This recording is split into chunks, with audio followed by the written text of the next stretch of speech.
Hey there, it's Dave Altavilla for HotHardware.com, and today we're here with a quick walkthrough of ViewSonic's ViewPad 7.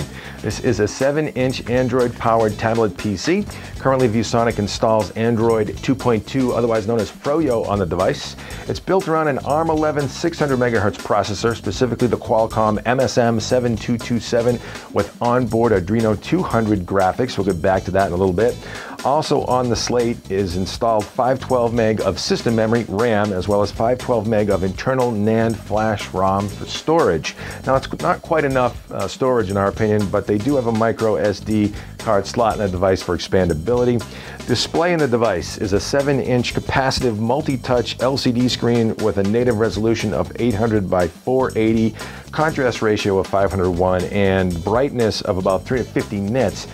Not quite the highest resolution display that we've ever seen, frankly, on a 7-inch tablet PC. We'd like to see a little bit higher res display, but that's what you get with the ViewPad 7. Also integrated is 802.11b wireless, as well as Bluetooth 2.1 connectivity, and you do have 3G cellular capability as well. There is a SIM card slot in the device, but currently no carriers associated with the US version of the ViewPad 7.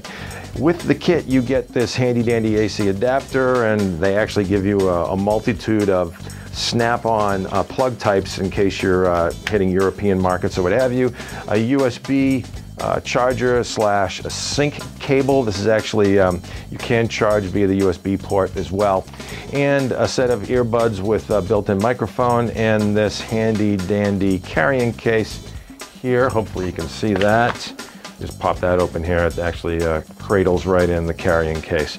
So a nice assortment of goodies you get with the ViewSonic ViewPad, and we'll take you around the features and I/O ports of it next. The ViewPad 7 is about the same size and weight as Samsung's Galaxy Tab, their 7-inch tablet, and it weighs in about 13.2 ounces. Feels solid in the hand, and has a real thick aluminum bezel, squared off sort of edges around the edge of the ViewPad 7. Not quite as smooth and polished to feel perhaps as the rounded edges of the Galaxy Tab, but depends on your liking, sort of subjective there. It definitely adds a bit of rigidity and, you know, a solid feel to the device. Along the edge here you can see we've got a micro USB port, a headphone jack, a microphone jack, and this is a very small reset port. You can pop a paperclip in there and do a factory reset. Speaker port over here. You've got two volume buttons here for up and down on the volume, and if you pop this little hatch, hold that down for you, it's tethered on with little plastic tabs. You've got a micro SD slot and a SIM card slot for a future 3G cellular carrier. Again, there is no cellular provider associated with the ViewPad 7, but perhaps you could get this provisioned on a number of different networks. That remains to be seen. We'll follow up with you on that. Over here is another speaker port, and this is the power button on the device. And that's really about it. It really has just about everything you could want in terms of port functionality on a device, and so, you know, a well-appointed 7-inch tablet. Let's look at the features and user interface next. Now, along the front right edge of the screen, you've got traditional navigation buttons here. You've got a back button, a search button, a home button, and a menu button, and they're all capacitive touch, just like the screen itself, and very responsive, as you can see. I'm navigating through pretty quickly. This is a traditional Froyo 2.2 installation here. You do have customizable home screens, as you can see. I can swipe through a couple of different configurations of home screens that I'd perhaps like to configure with different apps, utilities, and widgets. And you do have 3 icons here for the browser button, direct access to the browser, okay? And you've also got direct access to all of your apps with that button right there. And lastly, the phone dialer, which is right here. And browsing the web with the ViewPad 7 is pretty straightforward. It actually has a pretty nice, large keyboard area that you can go ahead and type with, and it gives you both an audible click response, as you can hear if you have sound enabled, and a vibrating response as well. So you get a good indication that you've gone ahead and struck a key. We're loading up HotHardware.com here, and as you can see, it's over an 802.11g wireless connection now. Pretty snappy. Let's go ahead and do a little bit of scrolling once the site's done rendering.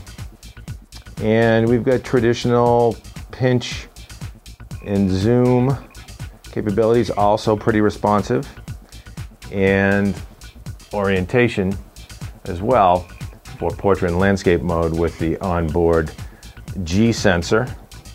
And so, you know, pretty good experience from a web navigation standpoint with the ViewPad 7. Not the most responsive we've seen, but not bad at all. So here we are in the image gallery app of the ViewPad 7, and as you can see, I can grab a stack of images in this tile-based arrangement and sort of fan them across like a deck of cards. Kind of a interesting little feature, kind of nice to be able to quickly scan through and view stacks of images. And then you can of course view them in individual tile form and full view form. Cute little koala there. As you can see, viewing angle on the screen isn't all that great. You get off center a little bit and you lose it, but once you're straight on with the tablet, it's pretty good, pretty sharp, you know, nice bright screen, good color reproduction, what have you. Let's go back to the web and we'll pull up a little bit of digital video for you here. This is actually a high definition 720p YouTube upload that we did at HotHardware, obviously. And as you can see down here, HQ is the only mode available to us. Now we came to find out that you can't actually play 1080 or 720p high definition digital video. We tried QuickTime clips, we tried Windows Media clips, high definition Windows Media clips, and unfortunately the ViewPad 7 just wasn't up to the task. We think perhaps this is a software issue because the hardware technically should be up to it, but right now high definition digital video just wasn't a go for the ViewPad 7. Let's go back here to a game we downloaded from the Android marketplace called Raging Thunder 2, and you can see some of the graphics capabilities of the ViewPad 7. And actually it's got pretty good core graphics in this. Here you've got a 600 megahertz ARM11 processor with the Adreno 200 core, and as you can see in this racing simulation, pretty good, smooth frame rates and rendering, and I'm using the accelerometer obviously to steer here and of course crash nicely, as you can see. I'm trying to stay on the camera for you and steer at the same time. It's not the easiest thing to do.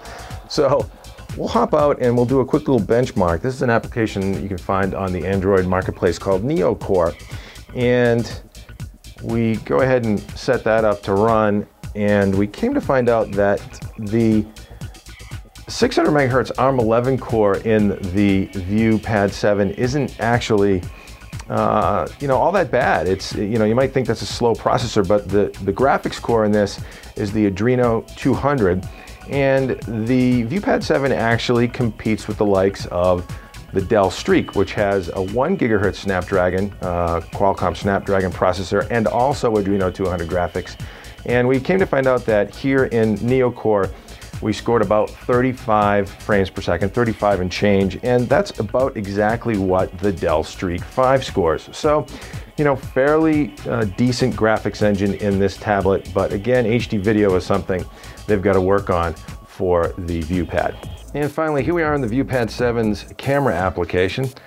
This is the still camera mode, and we can go ahead and pick resolutions here up to 3 megapixels. Not the highest end camera, frankly, in a 7-inch tablet, but you do get some nice controls for things like white balance. You get incandescent daylight for fluorescent, what have you.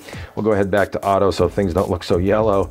You've also got a slider here for zooming in up to 4x digital zoom.